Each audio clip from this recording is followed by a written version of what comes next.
Welcome to Dublin's Convention Centre. It really is the place to be tonight, and wherever you're watching around the world for what is one of the biggest nights in the GAA calendar. I hope you enjoy it. Tonight the best of the best are honoured at the PwC All-Stars for hurling and football. I'm Treacy, and joining me on the sofa to chat about tonight's gala ceremony are two of the greats of the game, former Cork hurler Anthony Nash and former Dublin footballer Alan Brogan. Lads, great to have you here. Anthony, I hear you've retired recently. What are you doing with all that free time?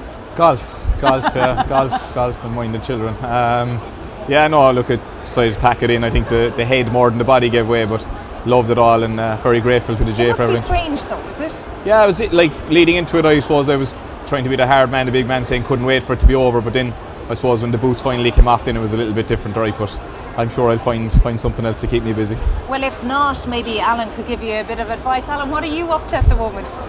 Yeah, a bit like Anthony, 3 kids, 3 boys, so it's a busy house and kind of lots of sport going on, and probably need to look at something like the golf to keep myself going. I played a bit of intermediate with the club this year, which I actually enjoyed.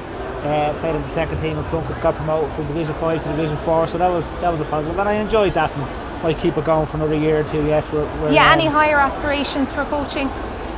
Yeah, look, it's something I suppose when you have 3 boys at home, it's very busy. They're obviously they're obviously the priority now, and look, as you know, to kind of coach at inter-county level at under 20 or at senior or whatever is a serious undertaking, but I wouldn't rule it out, but not for the next couple of years, I don't think. That's news. Telling you. Well, we've a real All-Ireland winning team here tonight on the red carpet. For us is the All-Ireland winning Kilkenny hurler Aidan Fogarty, who's managed to sneak backstage.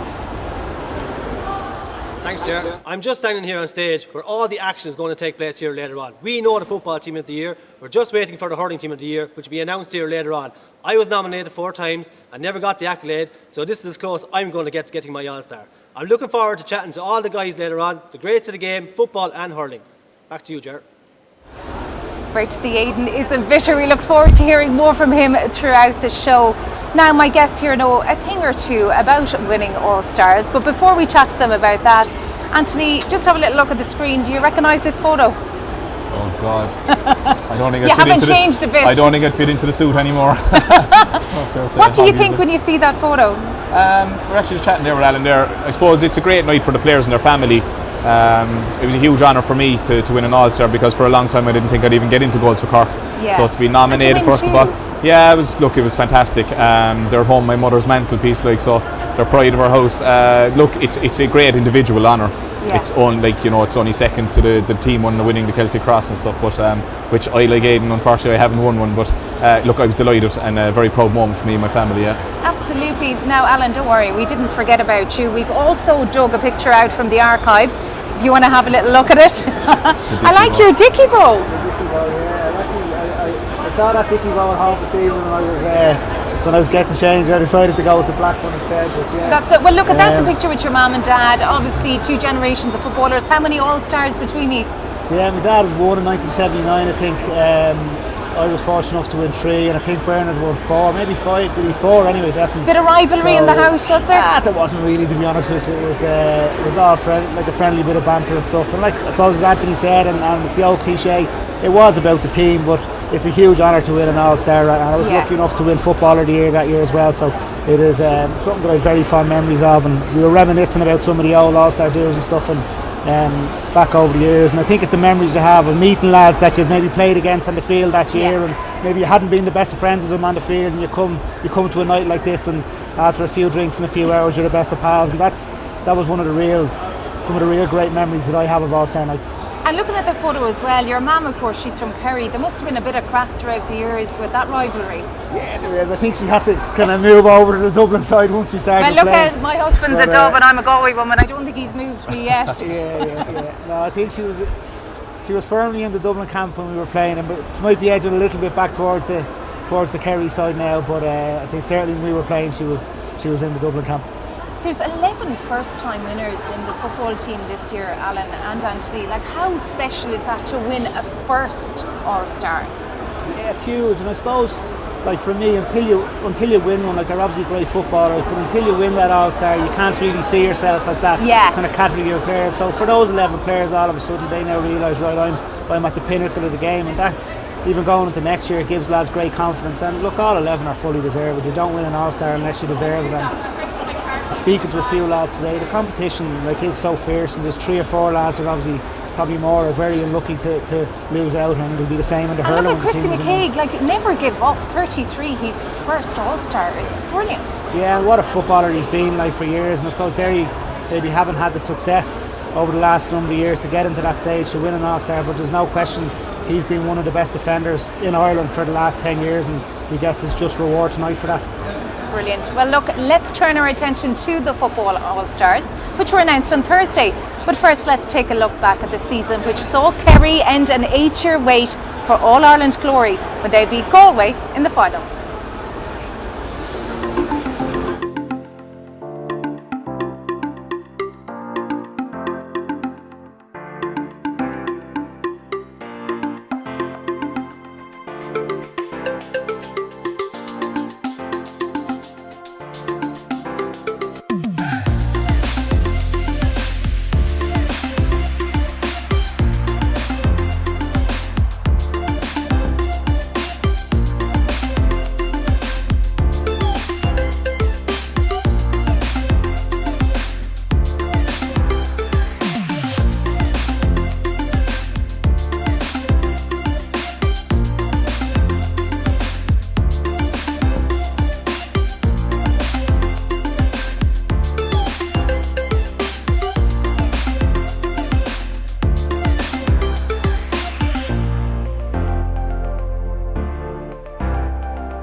What memories, what a season. Now, it's a nervous night for the hurlers. They don't know if they've won anything yet, but we do know the football team of the year, and I'll take you through that now. So, in goal, we've Shane Ryan of Kerry. Full back line of Derry's Treacy McCaig, Kerry's Jason Foley, and Galway's Liam Silk. Half back line of Kerry's Tadhg Morley, Galway's John Daly, and Kerry's Gavin White. In midfield, Derry's Conor Glass and Galway's Killian McDade. In the half-forward line, Kerry's Paddy Clifford, Kerry's Sean O'Shea and Dublin's Kieran Kilkenny. In the full-forward line, we have Kerry's David Clifford, Galway's Damien Comer and Galway's Shane Walsh. Now, we'll talk about the team with Alan and Auntie in a few minutes, but would you believe it? Aidan Fogarty is standing by with one of those All-Stars on the red carpet right now. Thanks, Ger. I'm delighted to be joined here on the red carpet tonight by Damien Comer. Damien, what's it like coming through them doors, receiving your first All-Star?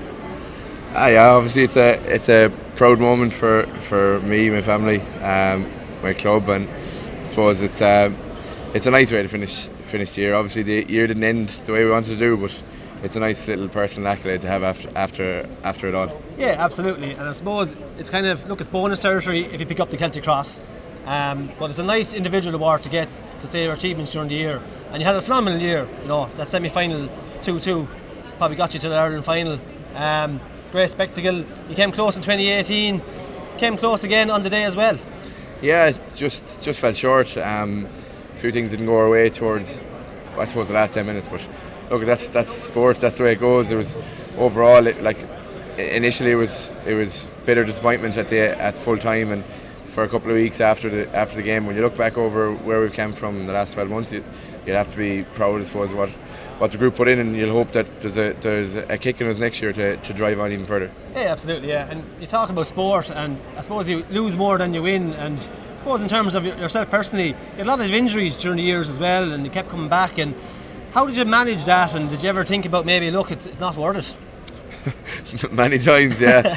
Even last year, I was on the verge of not going back. Even this time last year, when we got the fearful text of that we're going back, having a meeting and doing a bit of conditioning and a bit of strength testing, whatever. But yeah, and then you just question: is it worth it? Am I going to get through the year? Am I going to be able to go injury free for this year? Is it going to be hampered by niggles and knocks? And I suppose when you get setbacks like that, it's just you question everything you do, and is it worth the time commitment and everything. But look, I was glad I did, and after the year that we had as a group, it was great to be involved, and I would have been kicking myself definitely if I had missed out on it. Yeah, absolutely. And look, they're here tonight picking up your first All-Star, so congratulations. Thanks very much for the chat, and back to you, Ger. Thanks, Aidan. Well, you wouldn't argue with Damien Comer's inclusion. Well, I wouldn't anyway, but maybe Alan would you? No, I think he deserves to be in the team. Particularly his semi-final performance was fantastic. He had a quite a final, but look, he has been a driving force for that Galway team over the last number of years. And look, I suppose there's always controversial calls. That's the All-Stars, and if there wasn't, it wouldn't be the All-Stars. And there's a couple of guys probably unlucky to lose out. I think Ethan Rafferty and goal for Armagh had a couple of big games, kicked a couple of great scores as well. Shane Ryan. He's really changed the goalkeeping role, hasn't he? Real modern day goalkeeper. He was brilliant, and I suppose Shane Ryan was just such a steady hand for Kerry when they really needed him in the games against Dublin and Galway particularly. So Ethan's probably unlucky to lose out. Tom O'Sullivan for Kerry probably came up against one of the all-time great Ireland final performance in Shane Walsh, but I suppose as a cornerback detailed to pick up Shane Walsh in that game. Shane Walsh probably got the better of him. That probably cost Tom in the end, unfortunately for him. I suppose up front then, and maybe Brendan Rodgers full back for Derry as well. Like Derry having one Ulster, they're probably unfortunate. Tony come out with two All-Stars, and he's probably the one that misses out. Maybe up front, Rian O'Neill as well for Armagh. He was great. He kicked some fantastic scores as well, and especially in that game against Galway, that epic game, to equalise. Only for Killian McDade, they could have been in a semi-final. Yeah, no, he had them that close, and I think he really came of age. Like, we've known about him as a talent for a number of years, and he really came of age this year and really dragged Armagh into that semi-final, as you say. So he's probably unfortunate to lose out as well. But look, all in all, I don't think there's. And only one dub, Kieran Kilkenny. Yeah, look, I suppose. Is this a new era for football, do you think, or will the dubs be back? I'd be slow to write the dubs off just yet, to be honest. Well, you do have Jack Mack and Paul Mannion back next Jack year. And Paul coming back, and maybe that's what Dublin needed as well. Look, it's like having played, it's so difficult to come back year after year, and having won All Ireland, to have that hunger again and again, and for Dublin to do it like 5-6 years in a row, there was no doubt it was gonna catch up in the end, and maybe that's what this Dublin team needed is to lose one, to get the hunger back, to come back again. And look, speak about next year, but that's what makes next year all the more interesting now as well. Kerry are top of the pile now, and all of us sudden Dublin are hunting the top of the pile. So, and scary thought though. Yeah, and maybe that's what with Jack and Paul coming back like kind of 6 months ago, there was like a look like we couldn't get Paul Mannion back, and now maybe just have a lot. Maybe him watching that, having lost in All Ireland final, is just giving that him and Jack that little spark again to go back to the well and come back again for another year or two. Well, Anthony, I believe you're not just an expert in hurling, but you're an expert in football as well, I believe. After hearing that, I'm not an expert. No. What do you make of it? Ex-Cork minor footballer. Cork minor footballer for about 25 minutes before I got to curly whirly. Come over here and sit down and stick to the hurling I got. Just to echo what Alan said there, like, not the political answer, I suppose, but every team is going to have controversy, you know, and that is the All-Stars, like, and again, that's I suppose it's a negative for the people that miss out and the positive people that get it, and there's probably years where you and I might feel aggrieved or lucky or whatever like that as well. So look, it is the way it is, but I thought it was an exceptional football season. I was going to say, like, what was your moment of the season? Look, Sean O'Shea's free, like, is incredible. For me, it was actually the re-emergence of certain teams, like Limerick did very well this year, you know what I mean? Like, then you have the Armaghs, the Derrys, and, you know, the Galways even making All-Ireland finals, like, you know, it's kind of, you know, not bring difference, you know, and like it's like you can't take away from what Dublin have done. It's been exceptional. They should be, like, you know, commended for everything they've done. But to see the likes of the teams that haven't been there for a long time coming through, it was just brought a bit of different excitement, I suppose, to it. Oh, absolutely. Like, I have to say, for my moment of the year, being on maternity leave, I could go to so many matches for a change. Young daughter Kitty at home, we brought her to the Dublin Kerry game. Like, I loved when Sean O'Shea was taking the point and everybody had their heart in their mouth, but she was totally grand. We think she's a fair weather fan, to be honest. Only goes to the big games. But the highlight for me really was Galway and Armagh. I've never seen anything like it. What an epic game. Definitely privileged to be there. That was mine, but what was yours, Alan?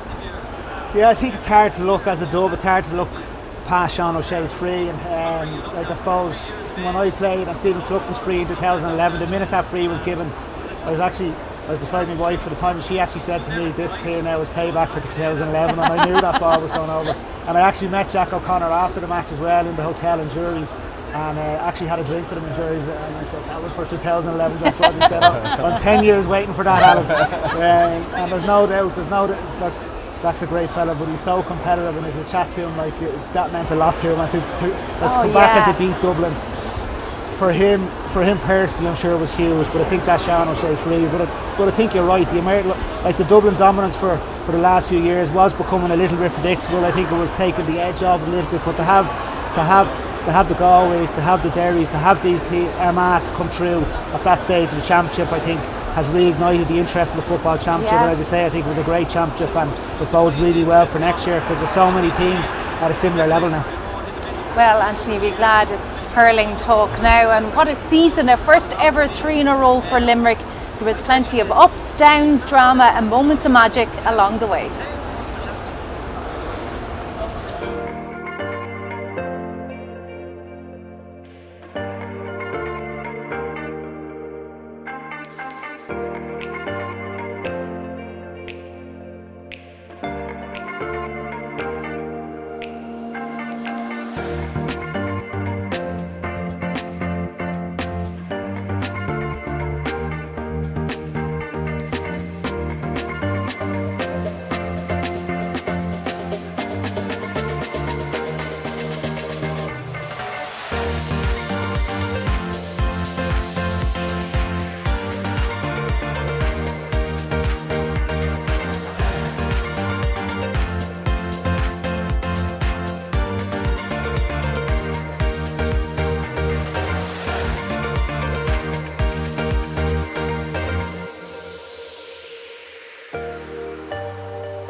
What wonderful memories. Now let's chat back in with Aidan, who's earning his crust on the red carpet.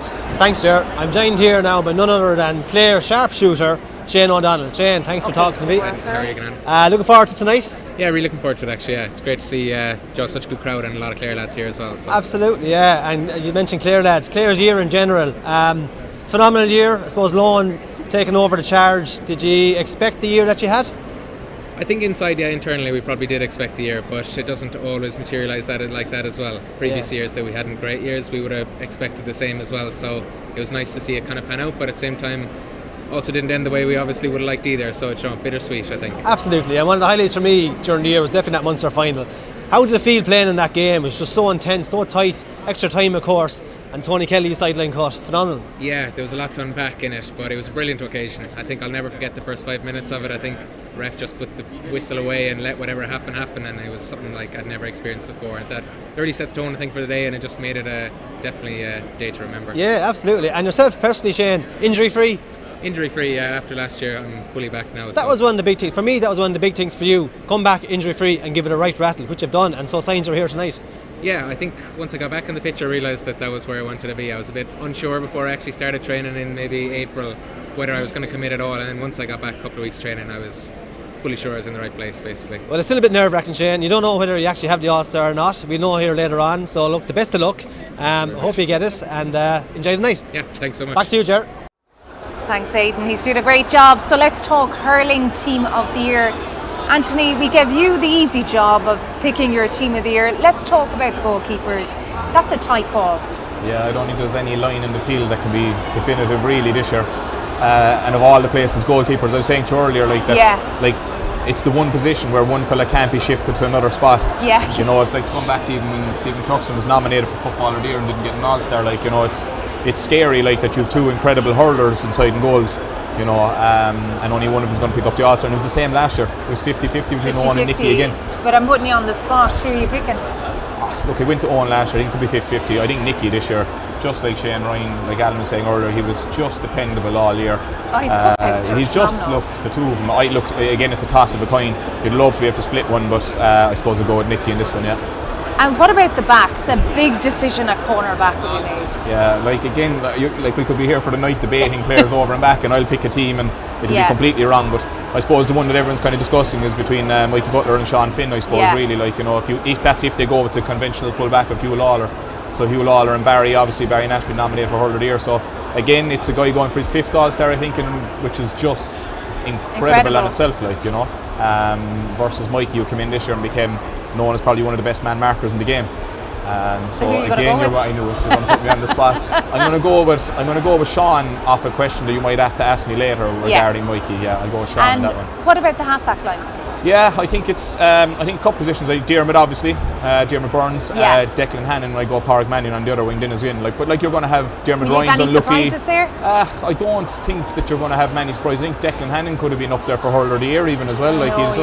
He's just such an unsung hero for Limerick. And he's such a good hurler. Always produces it in the big games. And like that's points, what you want in a leader. Points and distance, like, you know, you're a captain that just takes a touch up the field, shoots from 70 yards, and like 9.5 times out of 10 splitting the post, like so. And look, he's such a positive character around the Limerick camp as well, from hearing people. So that's my three. But again, midfield, it's very hard to pick two players for there. Yeah, like I think David Fitzgerald had an exceptional year for Clare this year. Can you leave him out? Like you. I don't know. Are you going to leave him out? But I give Adrian Mullen and Will O'Donoghue and I could go on and on and on. So I think for me it's 3 for 2 there, and like I think it's a difficult one. Like even the inclusion of Tony Kelly, I think was a corner forward last year. You know, will they move him out and Tony played midfield, and it's a tough one. But I think it's between David, Will, and Adrian Mullen for me. And what team are you going to go? I'm going to go with 2 from those 3. Good answer. What about the forwards? Yeah. What are the risks there now for somebody who could risk being left out? Just you're looking at other people that are making up their teams and stuff like that. And the one name that kind of kept being left out, which is unfair, I suppose, in a way, is Conor Whelan. I think, you know, and as a Galway person, I don't think you want to hear that. Anthony, I don't want to hear that. Like you're looking at Gearóid Hegarty, obviously, Kyle Hayes, Shane O'Donnell, Tony Kelly.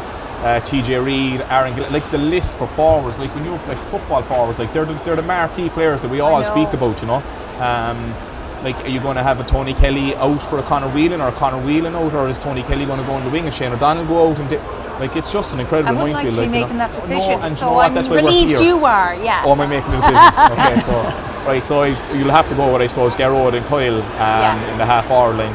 I think it's between Shane O'Donnell and I think Shane O'Donnell might nip it there, and then you've got TJ Reid, Tony Kelly, and so no Conor. I don't know, TJ Reid and Tony maybe inside, maybe Conor. Look, I just can't, I have to sit in the fence for that one. Like, the forward line is just like Seamus Flanagan, Aaron Gillan. Jesus, just you could go on and on, like, you know. It's an inch. You know what? It makes for the night. Like you said earlier, the football team know what's going on, because a lot of hurlers going in still nervous. You know what I mean? And you know, it's a great night for it, and a great hurling season. So we'll move on from there. Speaking of the season, Anthony, like, I'll let you off for that one now. We'll slide by. What was your moment of the year? Like, for me, it had to be that moment of magic from Tony Kelly. It's hard to look back to the Munster final, really, as a whole spectacle. It was a cracking game of hurling, and to see the effort. For me, the whole season was like, at the start of the year, Limerick had been written off in the league. Waterford were All-Ireland champions in people's heads. Next thing, all of a sudden, we realised that Limerick were training hard through the league. Munster final was exceptional. Like what Henry Shefflin has done with your county above in Galway has been brilliant. So there's loads of talk. And then obviously Limerick themselves. But for me, I suppose, pushed, though, the way, like, Clare, Galway, absolutely. But like, is that showing the brilliance of that team? Like, your teams are winning All Irelands. You were playing against teams that mixed it with pace, strength. You know, it's the same with Limerick. You have teams that can hurl at speed, hurl at physicality, hurl everything. They've matched them all and beaten them all. So it's just an incredible team. And the one thing about Limerick this year is they beat everybody in Munster. They beat, Kilkenny in All Ireland final. It's an exceptional All Ireland.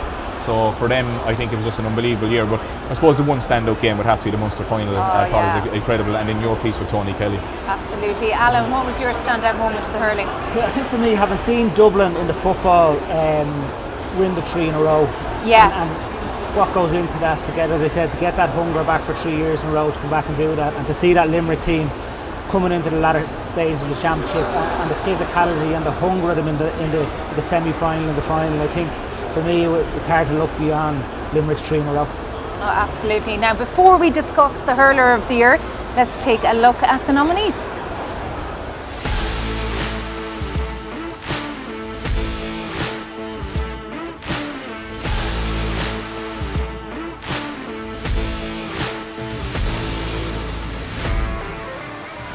That's another beauty. Oh, TJ Reid, he went deep, he collected, and he produced, and he's got a 4th point. All the way down, TJ Reid drifted in, he was anticipating, and he has been hauled around. That could be a penalty if it's not a goal. It's a goal, and it's TJ Reid. It's his 28th ever championship goal.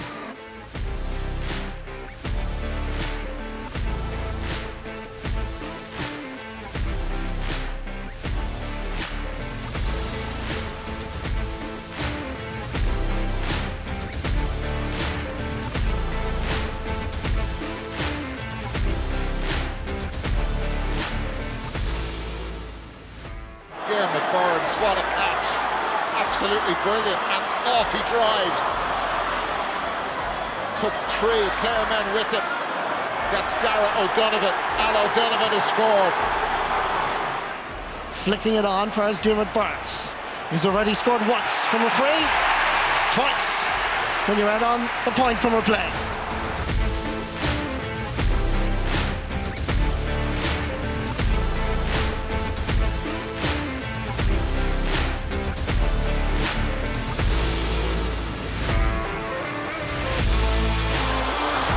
And now it's Barry Nash, who has scored 10 points in the championship in the past. When he plays in the forwards, he's showing them how it's done. His first. Little between the teams, it's back to a 2-point game again.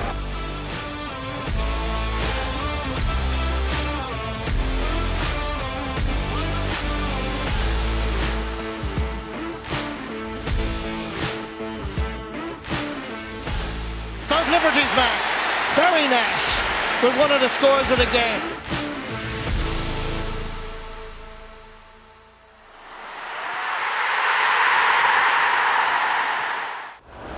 Now, if there were 4 nominees for Hurler of the Year, this man might have been on it, who joins Aidan Fogarty on the red carpet now, and that's Tony Kelly. Thanks, Ger. I'm joined here on the red carpet by none other than Tony Kelly. Tony, phenomenal night ahead. Yourself personally, a phenomenal year.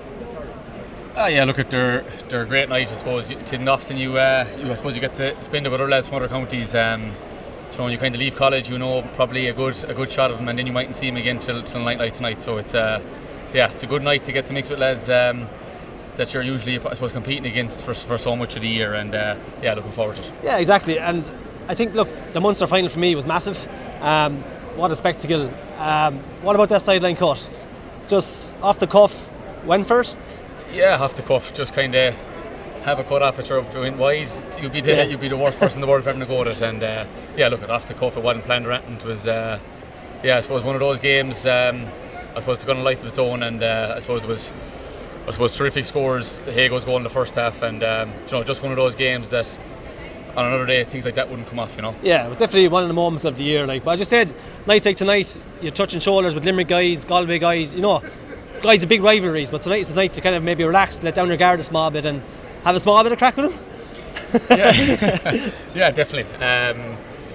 I think it's unusual in a way that I suppose for that one night of the year when everyone culminates together, and look, they're a great crack. I remember here a few years ago being on a table full of Kilkenny lads, and one of the best nights ever. They are the best crack, to be fair. But you know what I mean, you're kind of coming on your own, not knowing, and just for that's I suppose 12, 14 hours, whatever it is, it's good crack, and it's something different, Brilliant, Tony. Well, look, the very best luck later on, and enjoy the night. Cheers. Back to you, Jar.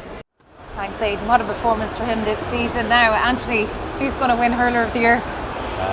Look, you have to see the biasness on my side here, my cousin going for it. Look, in fairness, I think it's between the 2 Limerick lads, but at the start of the year, TJ Reid was injured going through a club campaign, heartbreaking in an All-Ireland club final, come straight back into Kilkenny, was being taken off in games, and next thing everyone's writing him off. And now we're sitting here looking at him being nominated for Hurler of the Year and getting another All-Star. He is just an incredible athlete, incredible man. Will he catch up to Henry? It depends. Look, I think it's down to his own decision, really. For me, I think it's more the mental side of it than the physical side of it, from if he wants to keep going. But he's just after winning another county there again last week, Ballyhale 5 in a row. So he's going constantly for the last, I don't know how many years. But look, I think for him tonight, I think that bridge might be a little bit too far. I think it's between the 2 Limerick lads. Look, I joked about my cousin. I'd love to see him get it, obviously. I think he's revolutionised. I'd love to see it, obviously. He's a great guy as well. But he's been excellent this year. I think he's revolutionised the cornerback position, and I really enjoyed watching. He became the focal point of their attacks, which is crazy to say about a cornerback. But he was getting sharp puckouts from Nicky, turning around, pinging at her. Has that position changed? I think that each team have a kind of a man marker, a full back, and he seems to be the guy that's outside, that's linking the play for the forward line and the half back line. So I just think he's to remember that he started as a forward, and now he's being nominated for Hurler of the Year cornerback. So I couldn't speak highly enough. But look, obviously you've Dermot, who you saw there in the VT. His scores were so vital for Limerick this year. At times, people give out about frees, not give out about, but they take them for granted. His scores were from 100 yards or more, and they were bullets straight through the posts. At times where Limerick needed them. In tight games that we mentioned a while ago, not only is he an offensive threat from open play, but his frees are so accurate. So I think it's a toss-up between the lads. I think most people are obviously giving it to Dermot with the frees and everything like that. I'd love to see Barry. I'd love to see Barry again. I really would. I think either of them getting it. I think either player would be happy. I honestly God think it's between the 2 of them. I think Dermot might pip it. I just think from speaking just from people in the public, but again between the 2 lads. But look, that's not taking away from TJ Reid in any way. I just think he's an amazing athlete, and long may it continue for Kilkenny. Oh, let's hope so. Okay, let's talk about Footballer of the Year, and here are the nominees.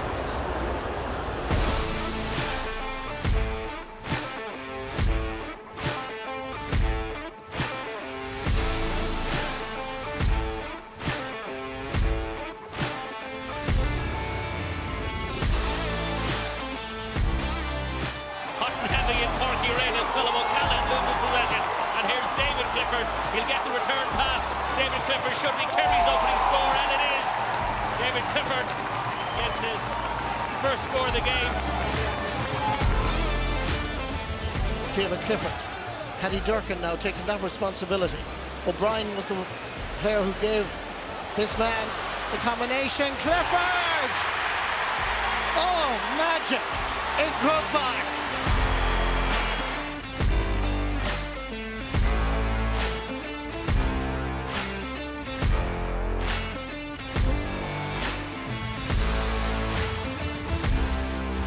Lovely from Shane Walsh, turning back several times, and Walsh gets the first score of the game inside 15 seconds. They score off the throw-in. Galway lead.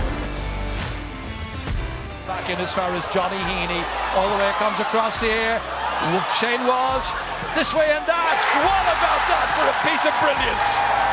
Super goal by Shane Walsh, his 6th ever in the championship.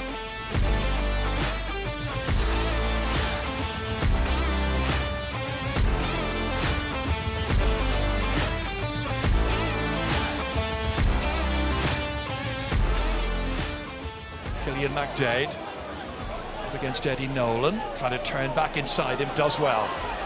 Nolan's now got a problem. Oh, what a kick that is. What a score by McDade. And Mannion's got in around the back. They'll take anything now. Mannion sets it up. Here's a goal for Killian McDade. They're back in front.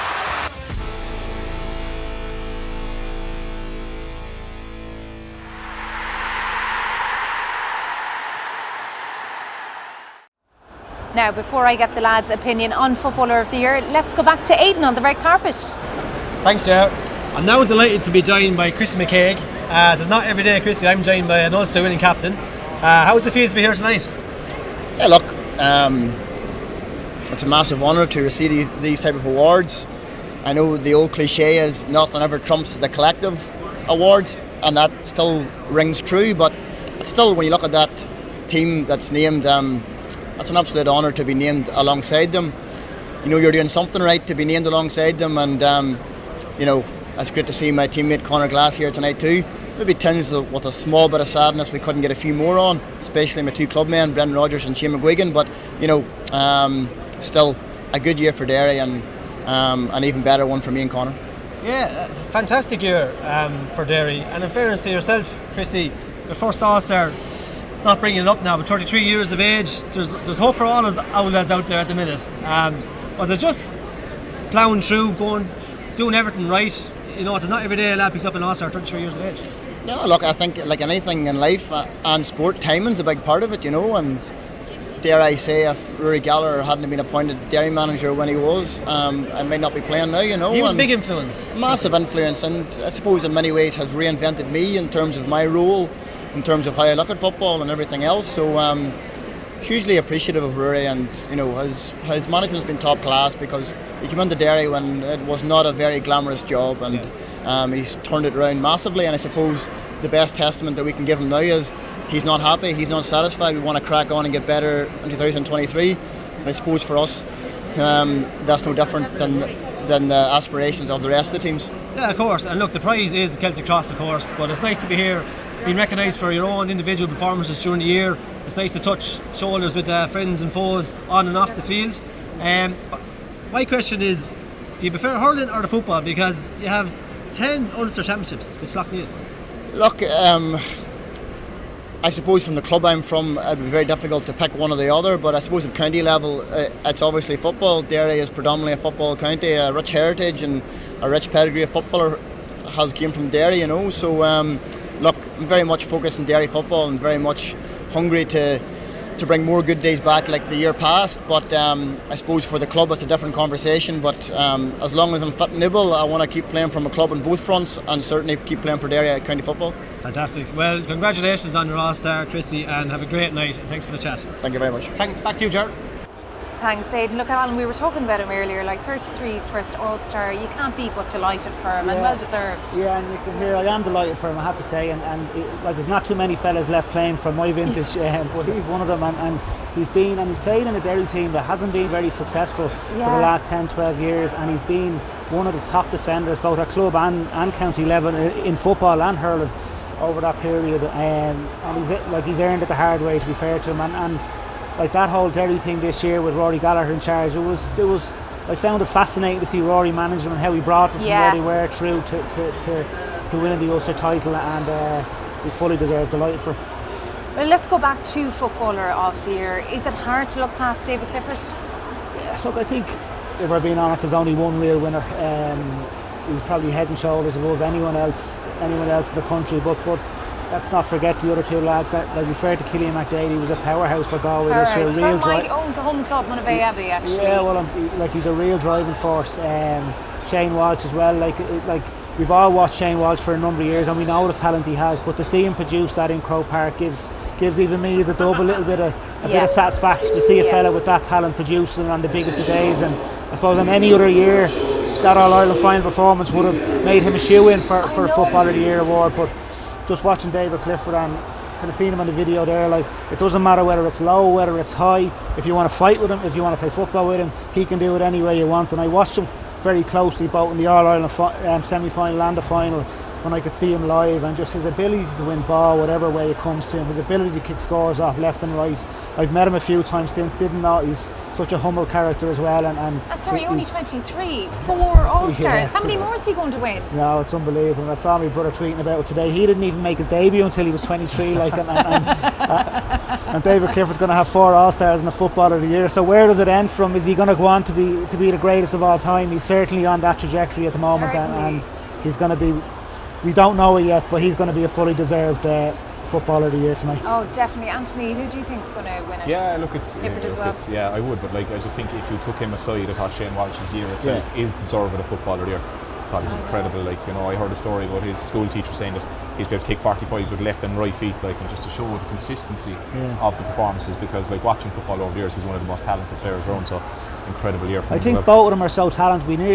We're nearly taking it for granted at this stage. We see Shane Walsh kick a freeze, or David kick a freeze off left and right. Like, I wouldn't have had the nerve to kick a free in Croke Park off my left foot. These lads are doing it as if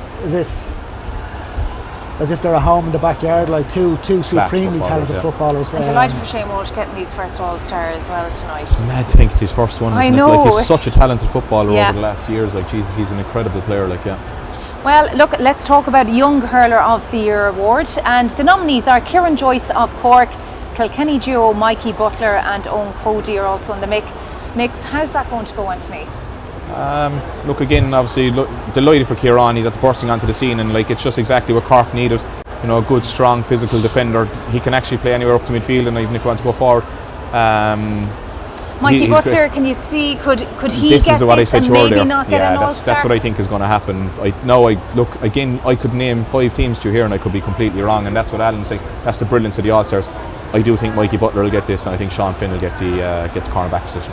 Okay. Will you be happy with that? I don't know. Like, I think the All-Star is probably the one, really. Like, you know, you want to get, like, you know, but I think, look, both are unbelievable awards. Like, you know, being any hurler or footballer, young or old, whatever, is an incredible achievement. So, but does I one think mean more than the other? I don't know. Like, I certainly was never young, because whatever about David Clifford at 23, I didn't play till about 27, I think, or 26 before I started playing. So I could never be in that nomination category. And which would you prefer, the All-Star or the Footballer of the Year? Obviously, I think the All-Star probably slightly shades it for me, but like, I think what it does, I actually got nominated for a Young Footballer of the Year in 2002. Ronan Clark won it that year, a long time ago now. But that, even getting that nomination, I didn't get it. I was nominated for an All-Star, but I didn't get one. But even kind of getting that nomination as a young footballer, like the confidence that'll give those guys kind of going on, it is huge. And look, they might be disappointed, or there's a couple of them might be disappointed tonight, but heading into tomorrow and into next season, kind of even being nominated for an award like that will give guys huge confidence. Mikey could end up with both yet. It's that close to himself and Sean. That's the thing. Absolutely. Okay, what about Young Footballer of the Year then? The nominees are Derry Ford, Ethan Doherty, Dublin defender Lee Gannon and Galway defender Jack Glynn. Who's going to win that, Alan? It's very tight. You could give it to any 3 of them again, but considering the Dubs only got 1 All-Star this year, I'm giving this one to Lee Gannon. If that's all right with just will we give him that one? Yeah, we'll give him that one. he had a good year, to be fair. He's a fella I've been watching for a couple of years, and he came of age this year, and future's definitely bright. Yeah, he was probably Dublin's best defender this year, and I suppose he got a couple of difficult assignments. He was assigned a couple of difficult tasks this year by the manager Desi Farrell. So I think that shows the trust that the management team had in him, and he had a very good year. And hopefully he sneaks that one tonight. Look at lads, I'm afraid that's where we have to leave it. Thanks to Anthony Nash and Alan Brogan for the company. Thanks to you for joining us from wherever you are in the world. I hope you stay safe. That's all we have here tonight, but here's to 2023.